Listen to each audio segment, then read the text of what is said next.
Hello everybody and welcome to a Saturday Minecraft Musings. We're just gonna go until my kiddos arrive, so this will be either a really short or potentially normal length episode, but probably pretty short, I'm guessing. But anyways, couple new additions to. Actually, hold on one second.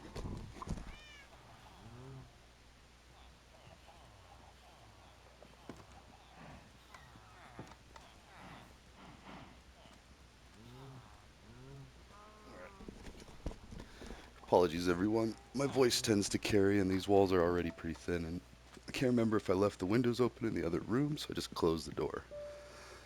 Problem solved. So anyways, a couple new additions to the when login issues strike, and I'm getting pretty fond of this world.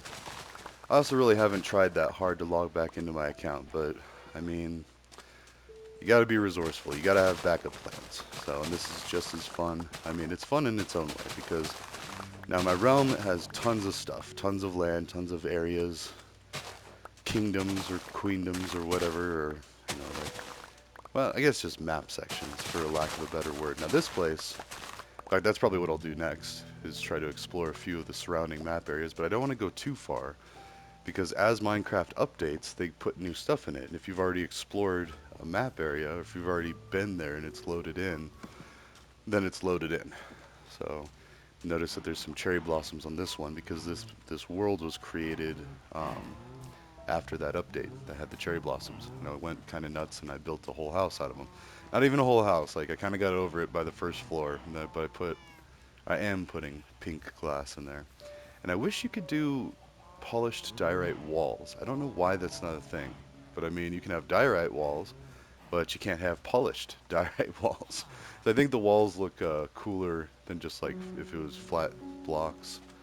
And then with this is a cactus harvester, which is kind of ghetto here. You got to go under the water. There's that. And it was really slow, and I couldn't understand what was going on until I realized you can't use slabs like that. You got to put in full blocks, otherwise the cacti can fall in between the spots and just sit there and then despawn. So I was losing a bunch of cacti that way. I mean, it was popping and then it was just disappearing. So, whoa! Also, this is a really fun part, is you can just constantly jump off of it, and this is where I'm starting. So what I did is I still made the slab for the roof to contain the previous level, and then just adding additional slabs where I need, and not even underneath them too. I've been saving slabs by, I think one floor has them, one floor, the rest of them don't, where there's no slabs under the sand, and it works. And then you have the one bucket of water here, and the one bucket of water here. Once the walls are up, there's going to be glass walls as like a perimeter here. And then that'll make all of it flow until, let's see, right here.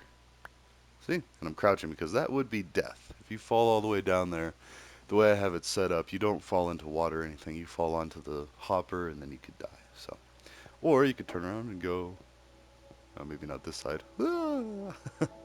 It just gets a little congested, and I can see myself falling and dying on one of these things. Oh yeah, and there's another portal. I still haven't even been into the nether yet with this world, but I built it. And I built it massive too, because I found a couple ruined portals. I actually found a massive ruined portal that was bigger than the usual size, which was interesting. Like I've seen them like weird shapes and maybe like wider than they are tall, but this one was like just big, and I got 30 obsidian out of it. So that's what that is. Yes, go enjoy the cacti farm. So, anyway, so that's what's going on here. We've got a lot of bamboo blocks. Still not sure what I'm going to do with them. Then as far as the side projects go, in fact, maybe we should go ahead and do that. Let's get some books. Uh, hold on.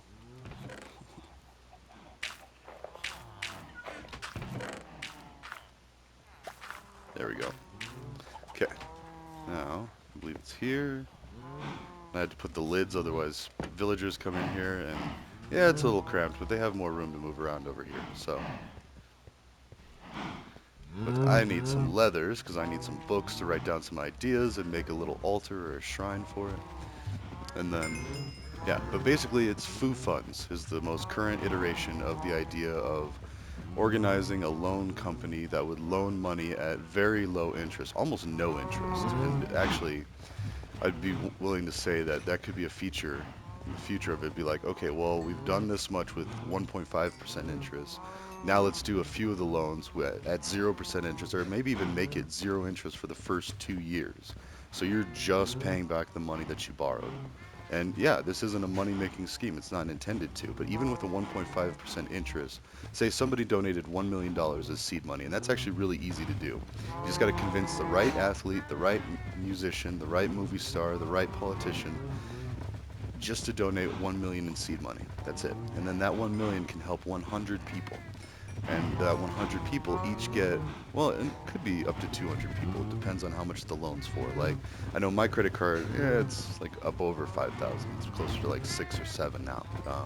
As I get older. Now, when you're first starting out, they usually don't give you credit cards with that big of a balance. They just let you do like up to 5,000, I think, or even maybe just 1,000. So, and if you did that, and of course you'd have to apply for these things, and they'd be on a need basis, and there'd be somebody that could be their philanthropy. Like they manage those accounts, and then there could be a whole council, and then just be like people that meet once a month, or maybe even just have like an ongoing message board. Because that's the other thing too, is trying to make people meet and trying to organize things kind of kills a lot of initiatives because it's too hard to get people rounded up. Or well, it's hard. And so with that in mind, if you just had something that was just like ongoing and all around reaching or all accessible, then it'd be a lot easier to organize things like that.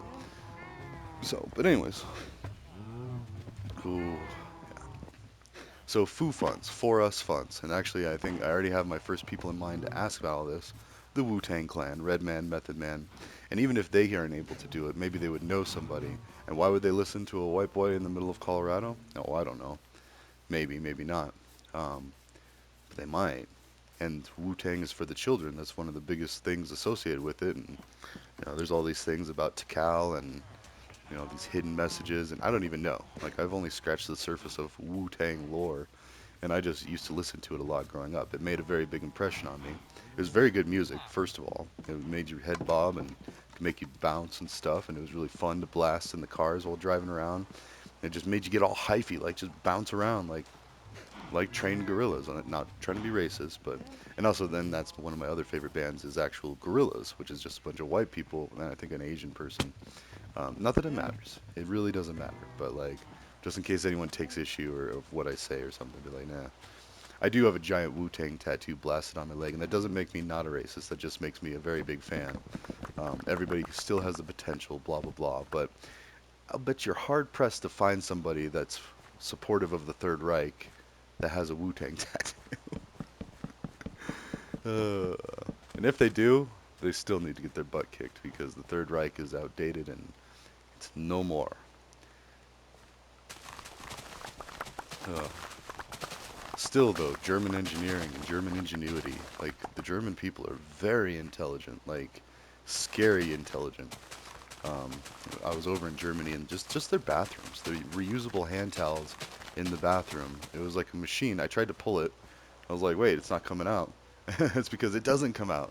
You're not supposed to take it and throw it in the trash. You're supposed to wipe your hands, which are supposedly you just washed your hands. So it's really just mostly clean water, and then it rolls back, and it's on like two rollers. Then it rolls back up into the wall, and then the part that you just used gets sanitized or cleaned somehow, and then it comes back out for someone else to use. And it's just that trust that people are washing their hands efficiently and using soap and all that to where okay, that's fine. We can keep using this same bit of cloth over and over and over again rather than printing the paper for paper towels or using those they tried to do it with the initiative of the spray drying, but that was proven to just spread germs everywhere. Like if you didn't wash your hands good enough or even the germs that still persist even after washing your hands cuz I mean, unless you're putting like some heavy duty chemicals on your hands, there's a good chance there might be still be some germs. So, they just get flung all along the wall and everywhere, just like blown all over the place and airborne and just wafting around and getting people more sick that way. So it's kind of like unsanitary. People brought in like black lights and stuff and like just seeing her like just I don't know special lights to see all the germs and anywho back to Foo Funds. So you get $1 million and that's just a random number. It's a nice round number, or a nice, you know, nice number to think about. And that's 100 people at 10,000 for $10,000 loan. Now that could be for student loans, that could be for your credit card, that could be for a car. My first car only cost I think it was 5,400. I paid cash because I worked all through high school. I did summer jobs and I made pretty good money. I mean, I worked a lot of hours, like, but I mean, and I was only making 5.15 an hour, but like, you know, for having no expenses, no bills, no food costs, no nothing. My parents paid for everything. It was good. I had a lot of money, and I don't think I'll ever have like that. No, I'm just kidding. Like, I'm getting back to that point now, but I still have a lot of debt. And don't get me wrong, I'd be like number 51 on the waiting list for one of these loans, as the organizer and the founder of it. Like, that's it. And everybody would be eligible, but we would prioritize the lower and middle class people first. It would be like on an income basis. Oh, anyways, gotta go. Ta ta. I will see you in the next one.